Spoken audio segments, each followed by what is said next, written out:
హర్షవర్ధనుడి మరణంతో ఉత్తర భారతదేశంలో బలమైన కేంద్రపాలన కూలిపోయింది. ఈ కాలంలో ఒకే సామ్రాజ్యం లేకుండా ప్రాంతీయ రాజవంశాలు బలపడటం ప్రారంభించాయి. ప్రతి ప్రాంతం తన సొంత రాజ్యాన్ని నిర్మించింది. ఉత్తర భారతదేశంలో కన్నౌజ్ రాజధాని కోసం 3 శక్తివంతమైన రాజవంశాల మధ్య ఘర్షణ జరిగింది. ఈ పోరాటాన్ని చరిత్రలో త్రిపాక్షిక పోరాటంగా పిలుస్తారు. ఈ సమయంలో 3 మహాశక్తులు ఎదిగాయి.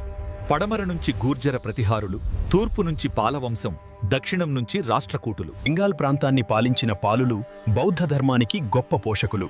ధర్మపాలుడు కన్నౌజ్పై ఆధిపత్యం కోసం యుద్ధానికి సిద్ధమయ్యాడు. గుర్జర ప్రతిహారులు ఉత్తర భారతదేశాన్ని పాలించిన శక్తివంతమైన రాజవంశం. వారు కనౌజ్ను తమ రాజధానిగా చేసుకోవాలని అనుకున్నారు. దక్షిణ భారతదేశం నుండి రాష్ట్రకూటులు ఉత్తరానికి దండెత్తారు. వారు ప్రతిహారులను, పాలులను ఓడించి కన్నౌజ్ను ఆక్రమించారు. ఈ యుద్ధం ఒక్కసారిగా ముగియలేదు. 3 రాజవంశాలు కనౌజ్ కోసం ఒకదానితో ఒకటి పోరాడాయి. అయితే ఎవరూ శాశ్వత విజయం సాధించలేకపోయారు. ఈ విధంగా త్రిపాక్షిక సంఘర్షణ ముగిసింది. భారతదేశం ప్రాంతీయ రాజ్యాల యుగంలోకి ప్రవేశించింది.